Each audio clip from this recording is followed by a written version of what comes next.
they are continuing to lose ground in Iraq and in Syria.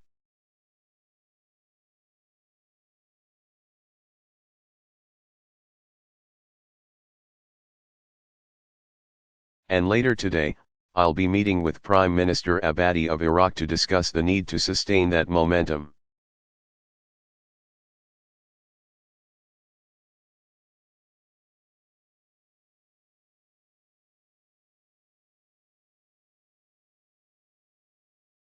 As we take away more of their territory, it exposes ISIL as the failed cause that it is.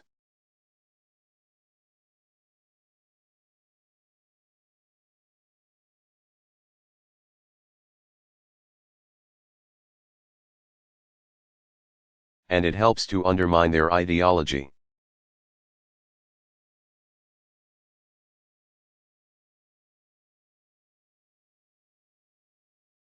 Which over time will make it harder for them to recruit and inspire people to violence.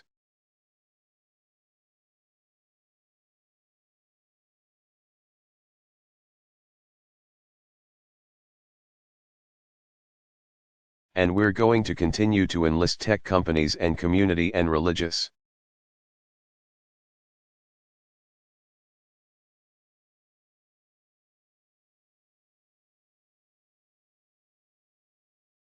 leaders to push back against online extremist content and all messages of hate.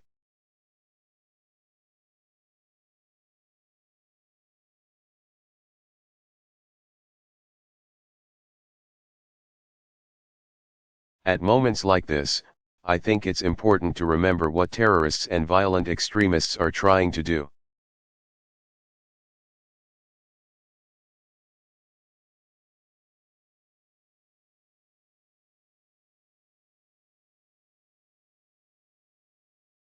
They are trying to hurt innocent people, but they also want to inspire fear in all of us.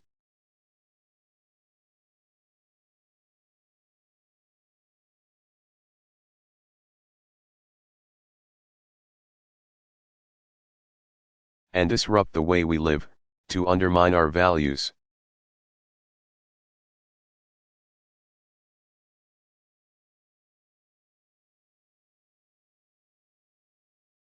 When I was speaking to Governor Cuomo and Governor Christie and Mayor de Blasio,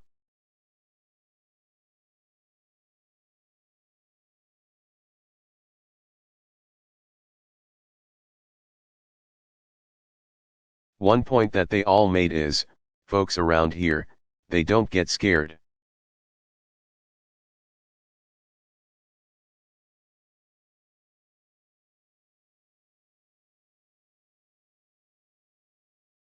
They're tough, they're resilient, they go about their business every single day.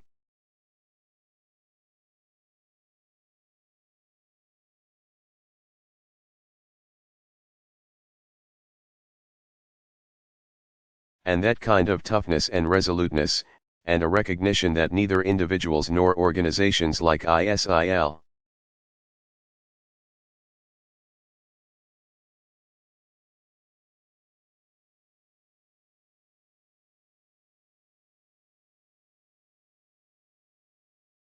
can ultimately undermine our way of life.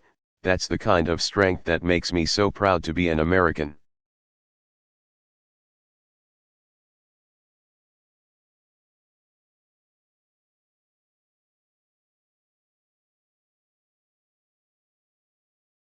And that's the kind of strength that is going to be absolutely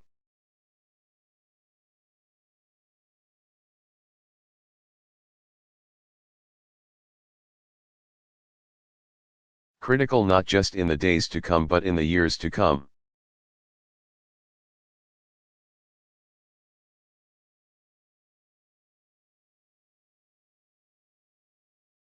By showing those who want to do us harm that they will never beat us.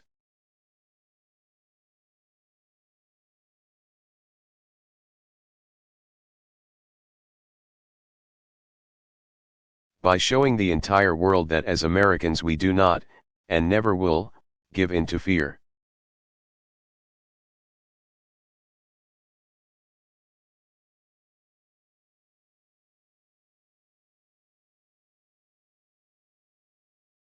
That's going to be the most important ingredient in us defeating those who would carry our terrorist acts against us.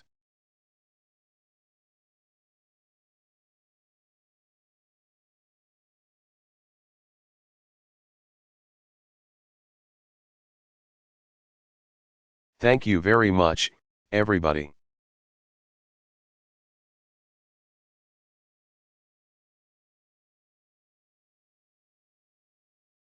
And as I said, you will be receiving, I'm sure.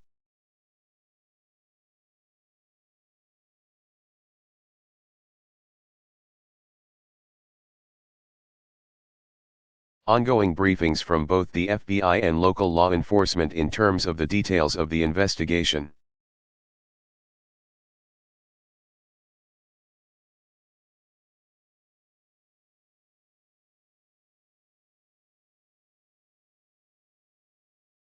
Barack Obama.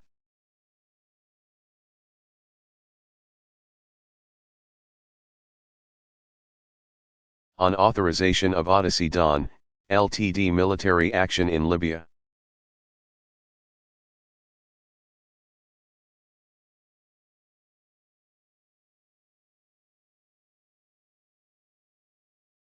Delivered March 19, 2011, The Convention Center, Brazil 21, Brasilia, Brazil.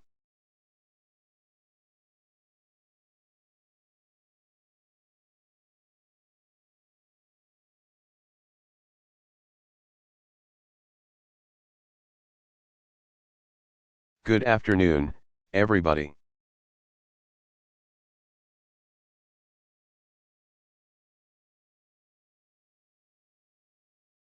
Today I authorized the armed forces of the United States to begin a limited military action in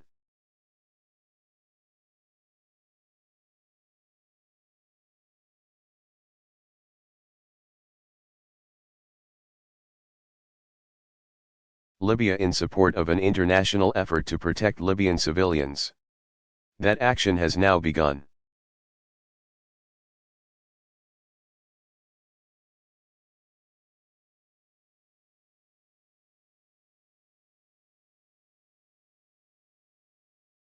In this effort, the United States is acting with a broad coalition that is committed to enforcing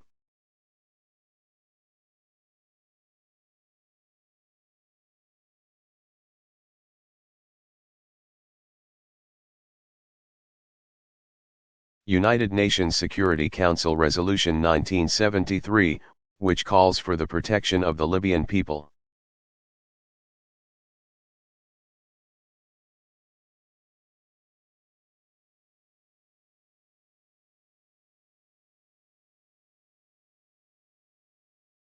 That coalition met in Paris today to send a unified message.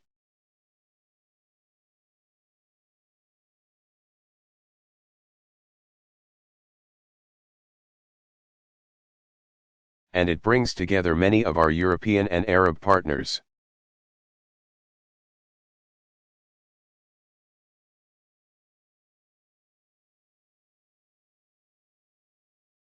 This is not an outcome that the United States or any of our partners sought.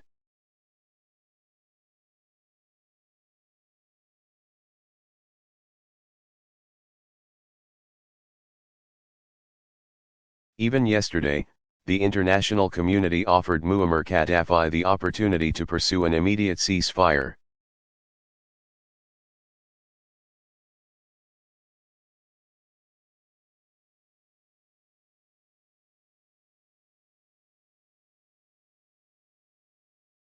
One that stopped the violence against civilians and the advances of Gaddafi's forces.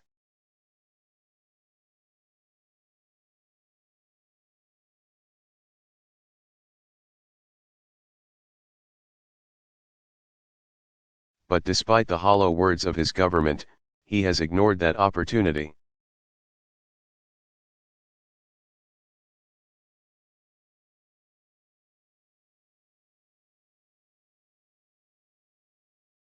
His attacks on his own people have continued. His forces have been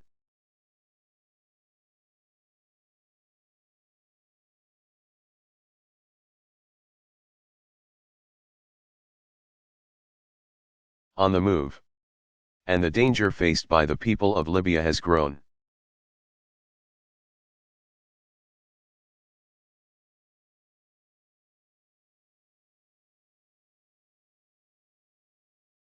I am deeply aware of the risks of any military action, no matter what limits we place on it.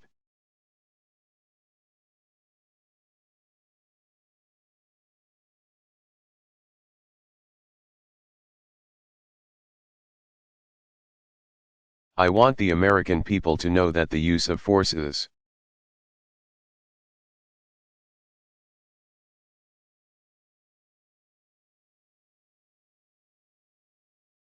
not our first choice, and it's not a choice that I make lightly.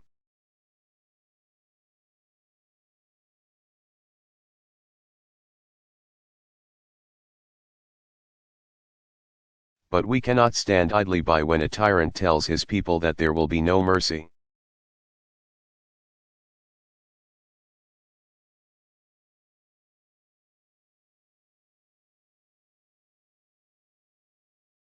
And his forces step up their assaults on cities like Benghazi and Misrata.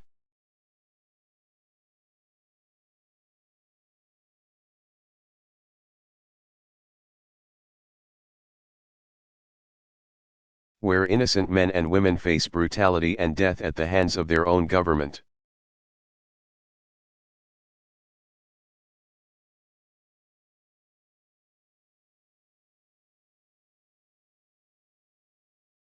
So we must be clear, actions have consequences, and the writ of the international community must be enforced.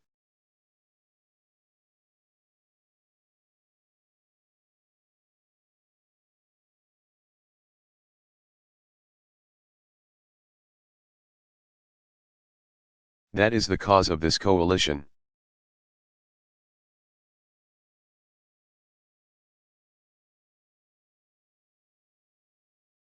As a part of this effort, the United States will contribute our unique capabilities.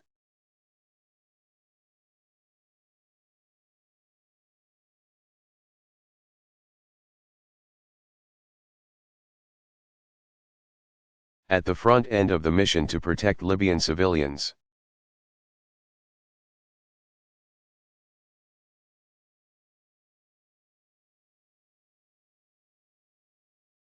And enable the enforcement of a no-fly zone that will be led by our international partners.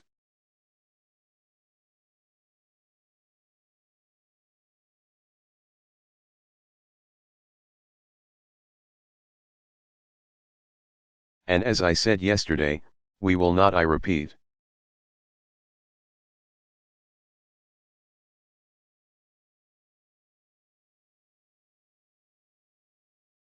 We will not deploy any U.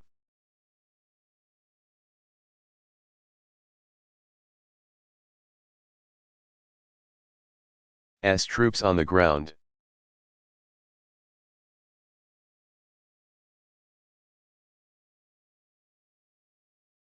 As Commander-in-Chief.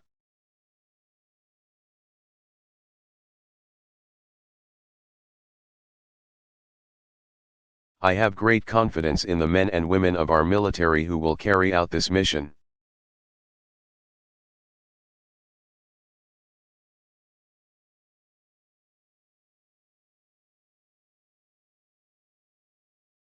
They carry with them the respect of a grateful nation.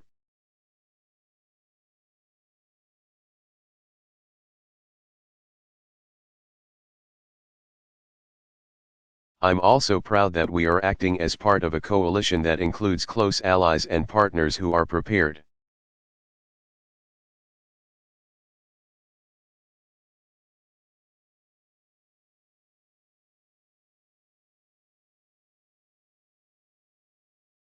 To meet their responsibility to protect the people of Libya and uphold the mandate of the international community.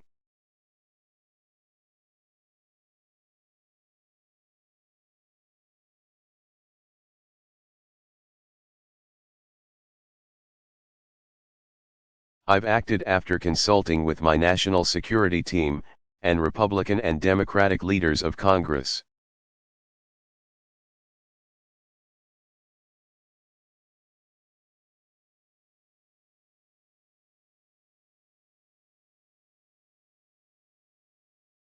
and in the coming hours and days, my administration will keep the American people fully informed.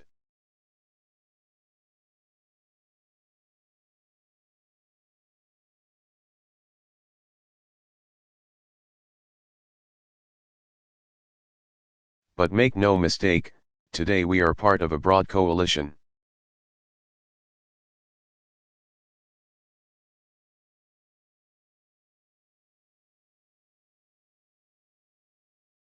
We are answering the calls of a threatened people.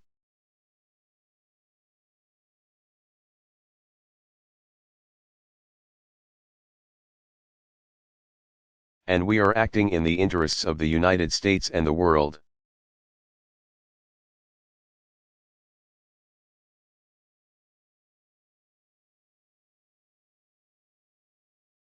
Thank you very much.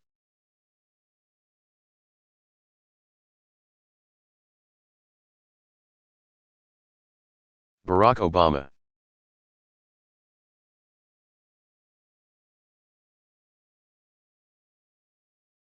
On the administration's approach to counterterrorism.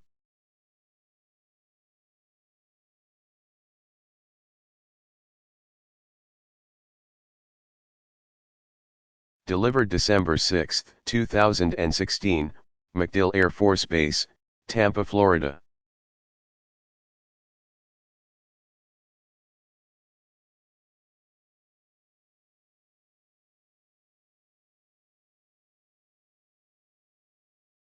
Good afternoon, everybody.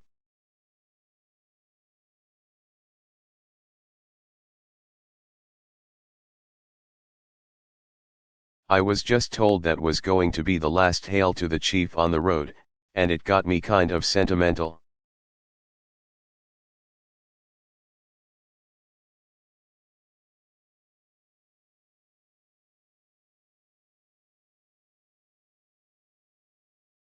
I want to first and foremost say thanks to all of you.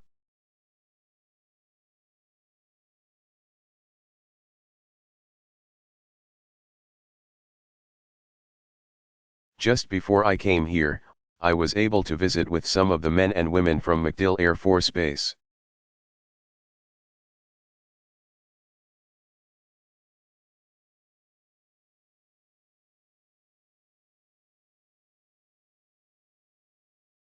Central Command, our Special Operations Command, to thank them for their extraordinary service.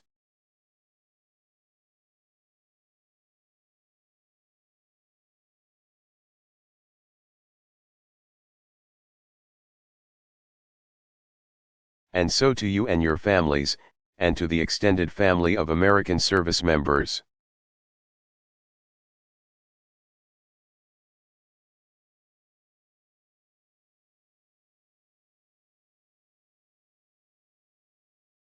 Let me say that our nation owes you an unbelievable debt of gratitude.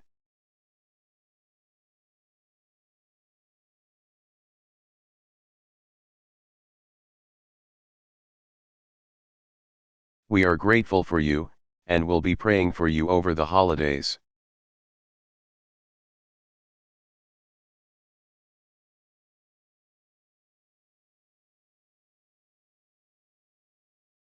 As you know all too well, your mission and the course of history was changed after the 9/11 attacks.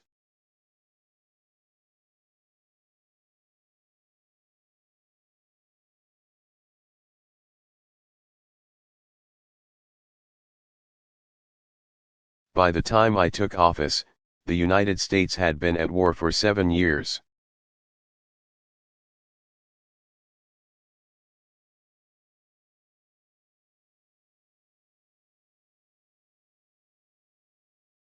For 8 years that I've been in office, there has not been a day when a terrorist,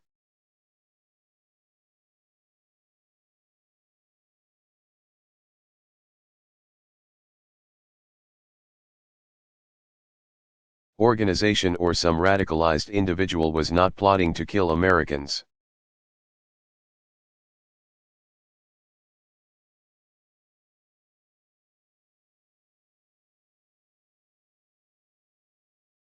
And on January 20th, I will become the first president of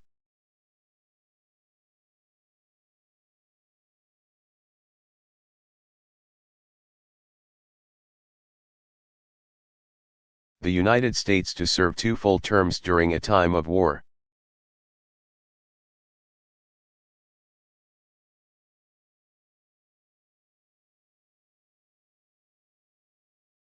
Now, we did not choose this fight, but once it came to us, the world saw the measure of our resolve.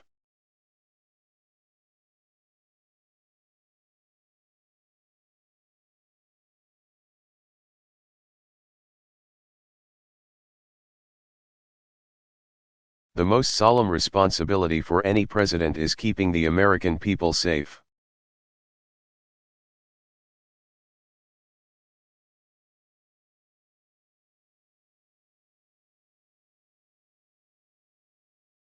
In carrying out that duty, I have sent men and women into harm's way.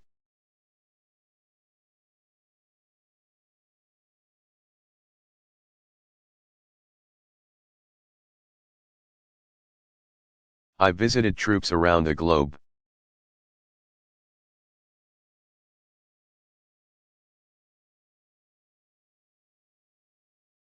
I have met our wounded warriors, and I've grieved with Gold Star families.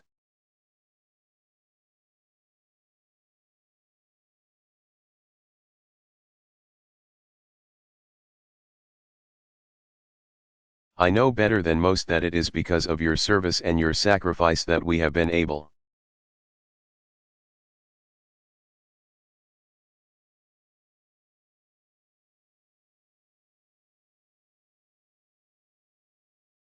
During these 8 years, to protect our homeland.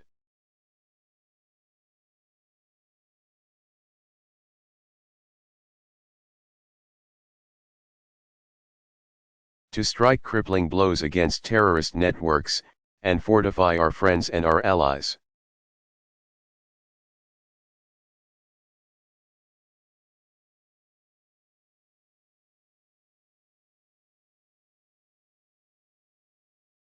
So today, I'd like to reflect on that work.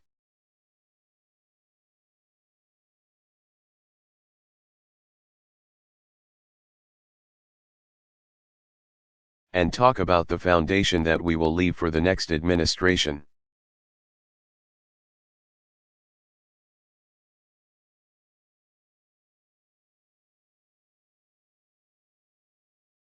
I came to this office with a set of core convictions that have guided me as Commander-in-Chief.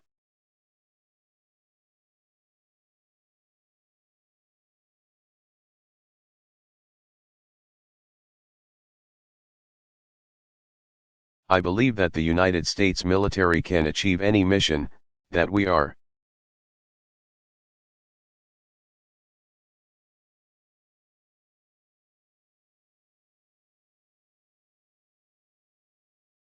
And must remain the strongest fighting force the world has ever known.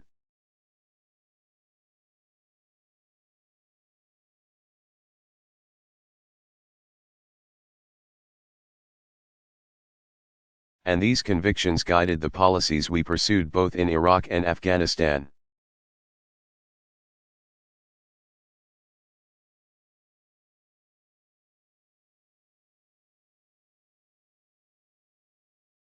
When I took office, the United States was focused overwhelmingly on Iraq, where nearly 150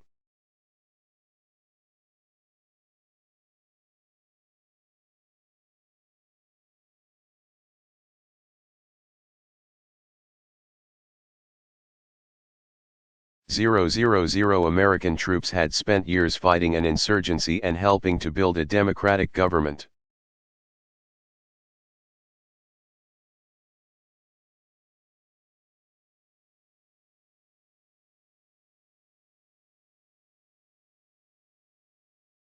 Meanwhile, Al-Qaeda had regrouped in the border region of Afghanistan and Pakistan.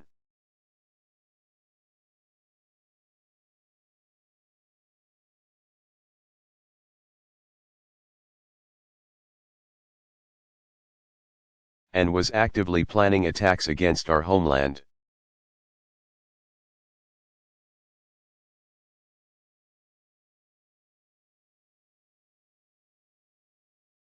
So we brought nearly 150,000 troops home from Iraq, consistent with the Status of Forces Agreement.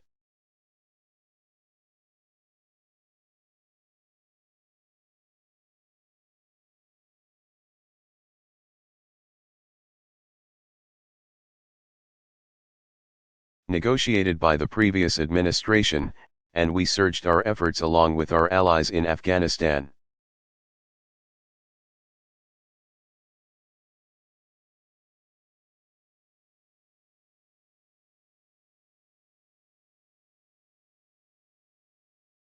Which allowed us to focus on dismantling Al-Qaeda and give the Afghan government the opportunity to succeed.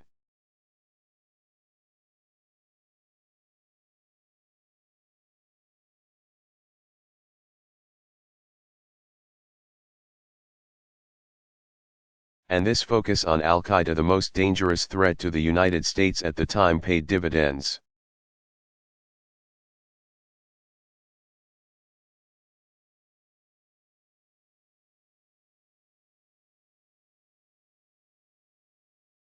Today, by any measure, core Al-Qaeda, the organization that hit us on September 11th.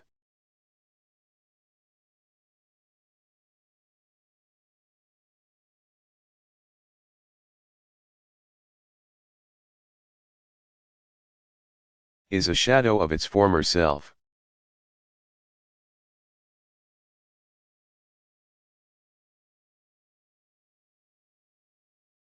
Plots directed from within Afghanistan and Pakistan have been consistently disrupted. Its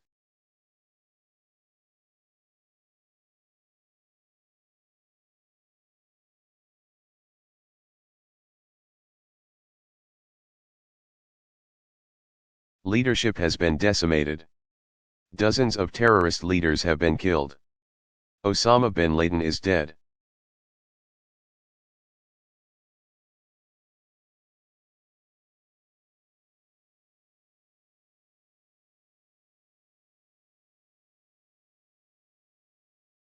And, importantly, we have built a counter-terrorism capability that can sustain this pressure.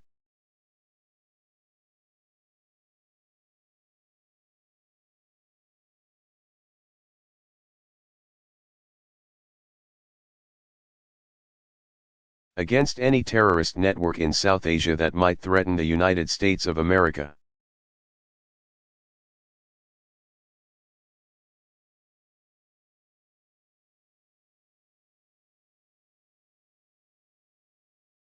That was because of the work of our outstanding service members.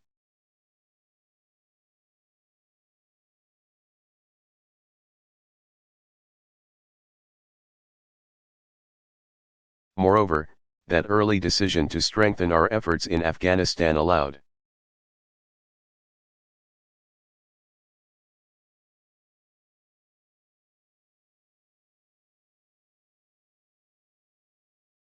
us to build the capacity of Afghans to secure and defend their own country.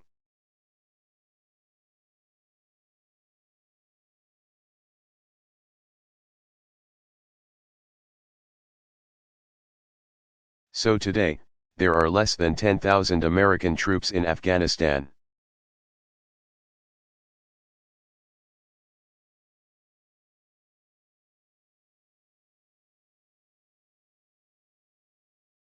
Instead of being in the lead against the Taliban, Americans are now supporting 320.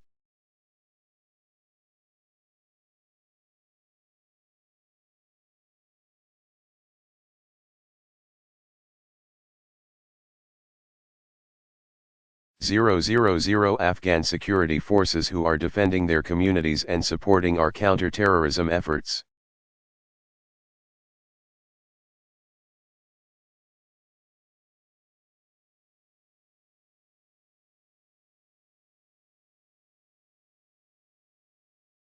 Now, I don't want to paint too rosy a picture.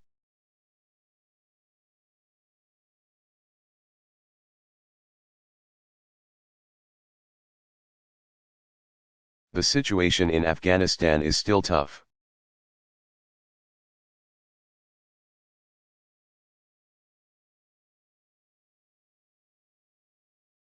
War has been a part of life in Afghanistan for over 30 years.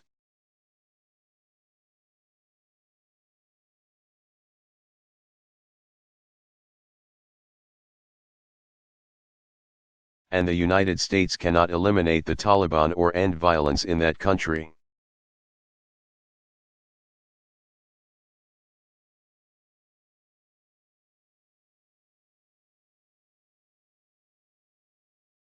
But what we can do is deny Al-Qaeda a safe haven, and what we can do is support Afghans who want a better future.